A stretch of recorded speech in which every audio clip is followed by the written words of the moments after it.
नमस्कार. ओंकार क्लासेसच्या सर्व विद्यार्थ्यांचे बायोलॉजीच्या या व्हिडिओमध्ये स्वागत आहे. आपण ओरिजिन आणि इव्होल्यूशन नावाचा टॉपिक पाहतोय. त्याच्यामध्ये काल आपण होमोलॉगस ऑर्गन, ॲनालॉगस ऑर्गन आणि व्हेस्टिजियल ऑर्गन असे 3 पॉईंट पूर्ण केले. लक्षात घ्या तिघांच्या डेफिनेशन्स, तिघांची एक्झाम्पल्स आणि होमोलॉगस ऑर्गन आणि ॲनालॉगस ऑर्गन याच्यातला डिफरन्स तुम्हाला तयार करून ठेवायचा आहे. आता पुढचा पॉईंट आहे आपल्याला पाहायचा मॉलिक्युलर इव्हिडन्सेस. डी पॉईंट आहे मॉलिक्युलर इव्हिडन्सेस. आता मॉलिक्युलर इव्हिडन्सेसमध्ये पहिला पॉईंट काय येतोय बघा. Cell is the basic structural and functional unit of life in all organism. सगळ्या ऑर्गॅनिझमचं रचनात्मक आणि कार्यात्मक युनिट जे आहे ते सेल आहे. Similarities in proteins and genetic material performing a similar function among diverse organism give evidence of a common ancestry. सगळ्या ऑर्गॅनिझममध्ये प्रोटीन सिंथिसिस, जेनेटिक मटेरियल हे सारख्याच प्रकारे होतं. याचाच अर्थ हे सगळे कॉमन ॲन्सेस्टरपासून तयार झालेले आहेत. Basic metabolic activities occur in similar manner in all organism. सगळ्या ऑर्गॅनिझममध्ये बेसिक मेटाबॉलिक ॲक्टिव्हिटीज आहेत त्या सारख्याच चाललेल्या असतात. ATP is the energy source in all living organism. सगळ्या लिव्हिंग ऑर्गॅनिझममध्ये ATP हा एकमेव एनर्जीचा सोर्स आहे. म्हणजे हे सगळे साम्य असणारे पॉईंट्स आपल्याला सगळ्या ऑर्गॅनिझममध्ये बघायला मिळाले. त्याच्यानंतरचा पॉईंट आहे स्पेसिएशन. स्पेसिएशन म्हणजे नवीन स्पीसीज निर्माण होणं. The process of formation of new species from pre existing species is called speciation. आता इथं थोडंसं शब्द चुकला आहे बघा. The process of formation of new species from, इथं पर झालं आहे, actually pre existing species is called speciation असं पाहिजे. म्हणजे पूर्वीच्या स्पीसीजपासून नवीन स्पीसीज तयार होणं याला स्पेसिएशन असं म्हणतो. Species is a group of similar organism that can interbreed and produce a fertile offspring in nature. आता स्पीसीजची डेफिनेशन सांगितली. It is a group of similar organism can interbreed with each other and produce fertile offspring. याला आपण species म्हणतो. New species are formed by following methods. नवीन species या दोन वेगवेगळ्या पद्धतीनं तयार होतात. पहिलं आहे इंट्रास्पेसिफिक स्पेसिएशन. इंट्रा म्हणजे विथ इन दॅट स्पीसीज. त्याच्यातला पहिला पॉईंट आहे allopatric speciation. Allopatric speciation, formation of new species due to separation of segment of population from original population by distance or geographical barrier cutting across the species range. म्हणजे काय, एक population आहे, त्याचे वेगवेगळे विभाग झाले. कशामुळं झाले ते वेगळे, तर जिओग्राफिकल बॅरियर्समुळं झाले. आणि इथं जेव्हा नवीन स्पीसीज तयार होतात मग कशा झालं ते बॅरियर्स कसे आले. क्रिपिंग ग्लेसियर्स म्हणजे हिमकण त्यांच्यामध्ये आले, मोठे मोठे ग्लॅसियर्स आपण म्हणतो, हिमनग. डेव्हलपमेंट ऑफ माउंटन्समध्ये कुठेतरी माउंटन्स तयार झाले. सुरुवातीला पृथ्वी जेव्हा निर्माण झाली होती तेव्हा तिच्या गर्भामध्ये काही हालचाली होत होत्या आणि त्यातून ह्या सगळ्या जॉग्राफिक मोमेंट होत होत्या. Migration of individual also causes allopatric speciation. ज्यावेळेला स्थलांतर होतं तेव्हाही ॲलोपॅट्रिक स्पेसिएशन होतं.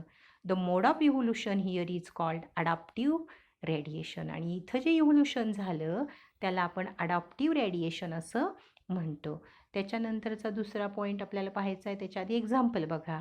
14 different species of finches in Galapagos islands and several marsupial species in Australian continent. तर 14 वेगवेगळ्या प्रकारचे फिंचेस गॅलापागोस आइसलँड्सवरती तयार झाले आणि वेगवेगळ्या प्रकारचे मार्सुपियल्स तयार झाले आहेत ऑस्ट्रेलिया खंडामध्ये. आता दुसरा त्यातला पॉईंट आहे sympatric speciation. Formation of species within single population. त्याच पॉप्युलेशनमध्ये नवीन स्पीसीज निर्माण झाली विदाऊट जिओग्राफिकल आयसोलेशन. पहिल्यामध्ये जिओग्राफिकल आयसोलेशन येतं, इथं आयसोलेशन नाही आहे. These are formed due to reproductive isolation. आणि हे कशामुळं घडतं, रिप्रोडक्टिव्ह आयसोलेशनमध्ये. त्याचं एक्झाम्पल दिले cichlid fishes in lake Victoria. Lake व्हिक्टोरियामध्ये जे सिंचिल्ड फिशेस आहेत त्यांच्यापासून नवीन स्पीसीज निर्माण झाल्या. Mutation are helpful in sympatric speciation. Mutation त्याच्यामध्ये महत्त्वाचा रोल पार पाडतो. आता इंटरस्पेसिफिक म्हणजे दोन स्पेसीजच्या मध्ये, त्याला आपण हायब्रिडायझेशन असं म्हणतो बघा. Two different species on crossing may give rise to a new species. Example, Mule is a hybrid produced by interbreeding between male donkey and female horse. डॉन्की आणि हॉर्सचा क्रॉस घेतला आणि त्याच्यातून मुले तयार झालीत. Hinny is offspring of the male horse and female donkey. आता त्यातला वेगळा प्रकार दिला आहे. मेल हॉर्स आणि फिमेल डॉन्की असेल तर काय तयार होते बघा, हिन्या असं त्याचं नाव दिलं आहे, हिन्या. आणि मुले जे आहे तिथं काय आहे, मेल डॉन्की आहे आणि फिमेल हॉर्स आहे. 2 पॉईंट व्यवस्थित लक्षात ठेवा. आता पुढचा point, what are fossils, why should we study fossil. इव्होल्युशनसाठी. फॉसिल म्हणजे जीवाश्म, पास्टचे ॲनिमलचे राहिलेले रिमेन्स, अवशेष. How do we find age of fossil, तर कार्बन डेटिंग असं त्याला आपण म्हणतो. Where do we find fossil, sedimentary रॉकमध्ये असतात. आता याच्यानंतरचा पॉईंट आहे जिओलॉजिकल टाईम स्केल. आता जिओलॉजिकल टाईम स्केल म्हणजे आपल्याला इथं पृथ्वीचं आयुष्यमान काढायचं आहे. The planet earth was its present biodiversity was not so when it was born. म्हणजे अर्थ निर्माण झाल्यापासून त्याच्यावरती ही बायोडायव्हर्सिटी नाही आहे. Study of fossil tells us that life forms were not the same million years ago. सगळे life forms तेव्हाच तयार झालेले आहेत असं नाही आहे. Geological time scale is use to understand the sequence of event that to place on the earth. Geological time स्केलमध्ये आपण इव्हेंट्स कसे निर्माण झाले, ह्या घटना कशा निर्माण झाले त्याचा अभ्यास करतो. Earth in different ages over a period of time. एक पिरियड ऑफ टाईम, कालावधी कुठला होता याचा विचार करतो. It is divided into 6 major eras. Geological टाईम्समध्ये मोठे मोठे गट केलेले आहेत, त्याला आपण इराज म्हणतो. Eras ended with major environmental changes. आणि एक इरा संपला आणि दुसरा सुरू झाला की त्यावेळेला तिथे एन्व्हायरमेंटल चेंजेस झालेले होते on earth, resulting into extinction and emergence of new species. ज्यावेळेला एक इरा संपतो, एक कालावधी संपतो, त्यावेळेला तिथे काही स्पीसीजचं एक्सटिंक्शन होतं आणि काही नवीन स्पीसीज निर्माण होतात. The eras are further divided into, हा जो मोठा कालावधी आहे त्याचे पुन्हा आपण भाग केलेले आहेत इंटू पिरियड्स अँड इपोक्स. जसं आपल्याकडे कालगणना करण्यासाठी आपण वर्ष बघतो, वर्षाचे छोटे भाग महिने, महिन्यांचे छोटे भाग आठवडे, आठवड्याचे छोटे भाग दिवस, या पद्धतीनं. Based on minor but landmark event in each Ira.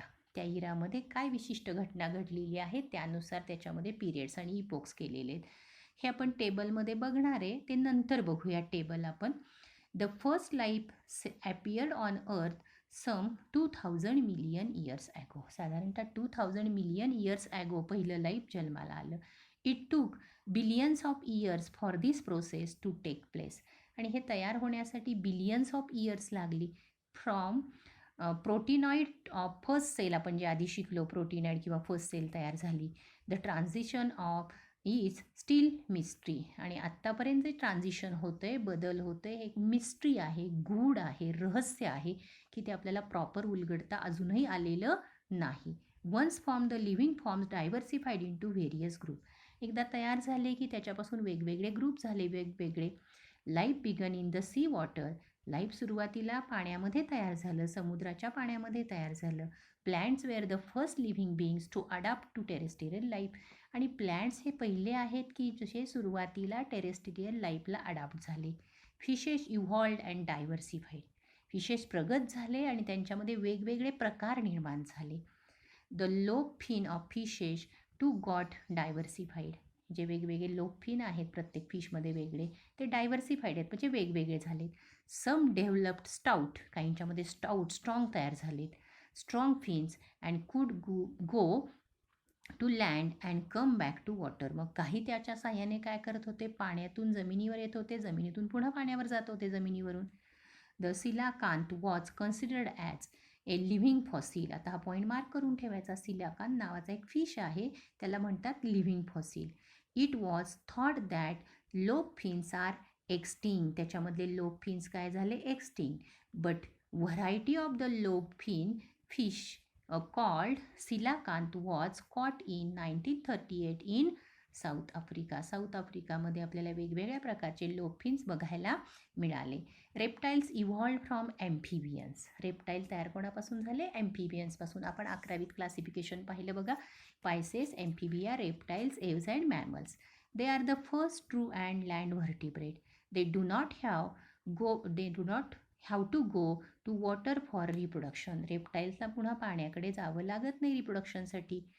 Hint, think of amphibian and reptile egg. म्हणजे तिथं तुम्ही ॲम्फिबियनच्या एगचा आणि रेप्टिलियनच्या एगचा विचार करा. म्हणजे रिप्रोडक्शनसाठी रेप्टाईलला पाण्याची आवश्यकता लागत नाही, ॲम्फिबियन्सना मात्र लागते.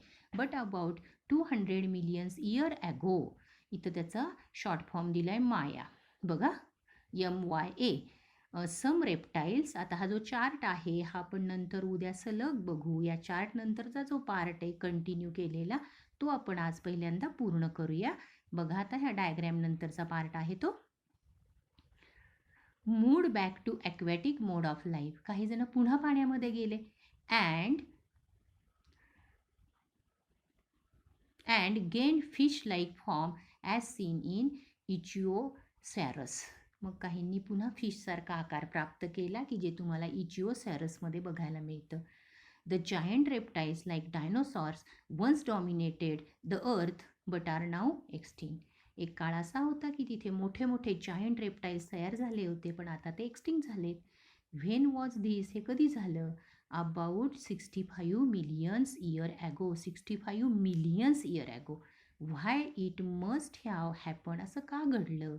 Can we give affirmative reason for this extinction. याला पूरक पटेल असं एक आपण रिझन देऊ शकतो का?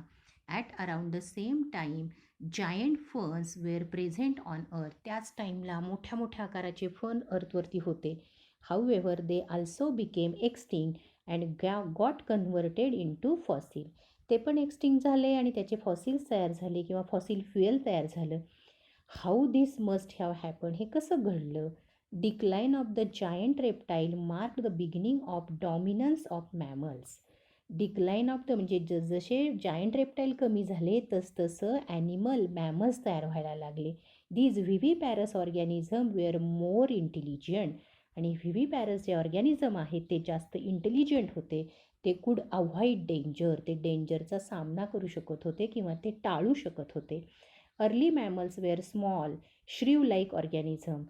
पहिले जे मॅमल्स होते ते श्रीवसारखे म्हणजे साधारण खारुताईसारखे वगैरे ॲनिमल्स होते. But this group diversified. परत त्यांचं डायव्हर्सिफिकेशन झालं. Whales, dolphin, seals and sea cow live in water. हे मॅमल्स आहेत वॉटरमध्ये राहणारे. Bats are the flying mammal. Bat हा फ्लाईंग मॅमल आहे. Kangaroo rat are fossorial. Kangaroo rat हा मॅमल आहे तो फोसोरियल म्हणजे जमिनीत बिळं करून राहतो. लेमूर्स आर आर्बोरियल. लेमूर नावाचे माकडाचे अगदी तयार झालेले आहेत. ते झाडावरती राहतात.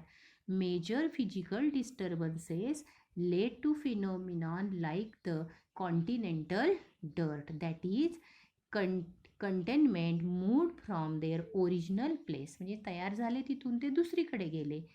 As a consequence when south America join north America. ज्यावेळेला साऊथ अमेरिका नॉर्थ अमेरिका जोडली गेली.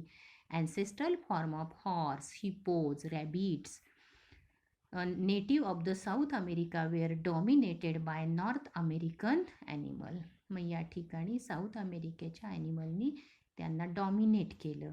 At the same time marsupials म्हणजे ज्याला पोटाला पिशवी असते ते diversified in to different habitats in Australia. ऑस्ट्रेलियामध्ये ते वाढायला लागले. This survive due to lack of competition. ते तिथं सर्व्हाइव्ह झाले कारण तिथं कॉम्पिटिशन त्यांना नव्हतं. From the fossil record we can trace complete evolutionary history of horse. Fossil रेकॉर्डच्या सहाय्यानं आपण पूर्ण हॉर्स कसा तयार झाला त्याची हिस्ट्री बघू शकतो. त्याला पिडिग्री असं म्हणतात इव्होल्युशनमध्ये. एलिफंट, डॉग ह्याची हिस्ट्री बघू शकतो. Human beings are most evolved animal on the earth. आणि ह्युमन बिईंग हा सगळ्यात इव्हॉल्व झालेला अर्थवरचा ऑर्गॅनिझम आहे, मॅमल आहे ऑन अर्थ. आता आपण फक्त जिओलॉजिकल टाईम स्केलची साधारणतः माहिती घेतली. याच्यानंतर जिओलॉजिकल टाईम स्केलमध्ये जे पॉईंट्स आहे तो चार्ट आहे तो आपण उद्याच्या लेक्चरमध्ये बघू. आणि आत्ता मी तुम्हाला 1-2 मिनटं काही सूचना देणार आहे. आपल्या क्लासमध्ये टार्गेट पब्लिकेशनची पुस्तकं आलेली आहेत. त्याचा मेसेज मी तुम्हाला कालच दिलेला आहे. पण तो मेसेज जरी अजून कोणी पाहिला नसेल, तो जर लवकरात लवकर बघा आणि पुस्तकं घेण्यासाठी एका गावातल्या जवळ राहणाऱ्या मुलं, मुली, मैत्रिणी जे असतील त्यांचे एक पॅरेंट आले. फक्त येताना प्रत्येकाने आपली फी त्यांच्याकडे द्यायची आहे. ते माझ्याकडे घरापर्यंत येतील, फीचे पैसे जमा करतील. ज्याचे PCMB आहे त्यांनी आणि ज्याचा PCB आहे त्यांनी त्या पद्धतीनं पॅरेंटना सांगून पाठवायचं आहे. तुम्ही येणार असाल तर तुम्ही या, एकत्र पुस्तकं न्यायला आलात तरी चालेल, पण सगळ्यांनी पैसे घेऊन पुस्तकं घ्यायला या. आणि पैसे घेऊन पुस्तकं तुम्ही घेऊन जात असताना मी तुमच्याकडे पुन्हा चौकशी करणार आहे, तुम्हाला नेट कायम अवेलेबल असतं का, स्वतःकडे फोन आहे का, आणि कॉलेजच्या लेक्चरचं टायमिंग काय आहे. मग यानंतर आपल्याला लेक्चर्स ही गुगल मीट ह्या ऑनलाईन लेक्चर पद्धतीनं घेता येतील. आणि त्याच्यासाठी आपल्याला वेगळा परत ग्रुप करावा लागेल, की जी मुलं पुस्तकं घेऊन जाणार आहेत, त्यांना क्लास कंटिन्यू करायचा आहे आणि ज्यांनी फी दिलेली आहे त्यांनाच त्या ऑनलाईन लेक्चरला पुन्हा जॉईन होता येईल. आत्तापर्यंत आपण जवळजवळ 26 जुलैपर्यंत कंटिन्यू 3 महिने कुठलीही फीची मागणी न करता जवळजवळ प्रत्येक विषयाचे 4 ते 5 टॉपिक कंप्लीट करत आणलेले आहे. त्याला एक्सेप्शन आहे केमिस्ट्री, पण केमिस्ट्रीचे पहिले 2-3 टॉपिकच फार मोठे असल्यामुळं ते 2-3च उरकत आलेले आहेत. बाकीच्या सगळ्या विषयांचे जवळजवळ 5 टॉपिक पूर्ण करत आपण आणलेले आहेत. क्रॉपच्या विद्यार्थ्यांसाठी सूचना आहे, आज मी तुम्हाला क्रॉपचा व्हिडिओ पाठवणार नाही आहे. आपले 5 टॉपिक झालेले आहेत. 5 टॉपिकपैकी मी तुम्हाला पहिल्यांदा त्याचे होमवर्क जो आहे तो सोडवून देते आणि त्याच्यानंतर मग आपण ऑनलाईन लेक्चर सुरू केल्यानंतर 6व्या टॉपिकला सुरुवात करू. तुमच्या याच्या बाबतीत आणि काही सूचना असतील तर मला पाठवा, ग्रुपवर पाठवा. थँक्यू.